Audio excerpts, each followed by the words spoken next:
Education के जो 3 main pillars हैं वो स्टूडेंट, टीचर और पेरेंट होता है।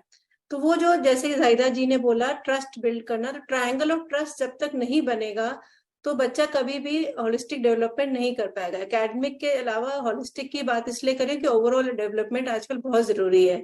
तो इसके लिए जो ट्रस्ट है, ऐसा ना हो कि पेरेंट्स और टीचर्स वो सिर्फ एक दूसरे को शिकायतें ही सुनाते रहे। यूजुअली पीटीएम में होता है कि पेरेंट बहुत सारे घर की शिकायतें लेकर आते हैं और टीचर्स पहले ही अपनी शिकायतों की एक लिस्ट लेके बैठे होते हैं और बच्चा सहमा हुआ बैठा होता है।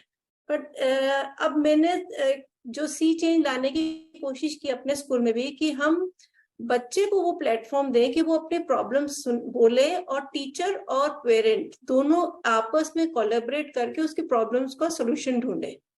कई बार बच्चा नहीं बोल पाता है तो टीचर और पेरेंट जब आपस में डिस्कस करते हैं तो हमें पता चलता है कि बच्चे को लिटरली प्रॉब्लम है क्या, एंड कैसे हम दोनों तरफ से बच्चे को सपोर्ट देके उसको उस प्रॉब्लम से उभार सकते हैं। तो वो एक आपस का जो personal contact between the parent and teacher है वो बहुत इंपॉर्टेंट है। और इसमें I am not talking about only mother, father का भी रोल बहुत इंपॉर्टेंट है। कई बार घरों में देखा गया है कि मदर्स ही देखती हैं कि बच्चा क्या कर रहा हो, फादर कहते हैं, पापा कहते हैं कि जी मैं तो सारा दिन काम करता हूँ, बट दैट इज रॉन्ग। बच्चे को दोनों की जरूरत है, दोनों को उनके साथ क्वालिटी टाइम स्पेंड करने की जरूरत है।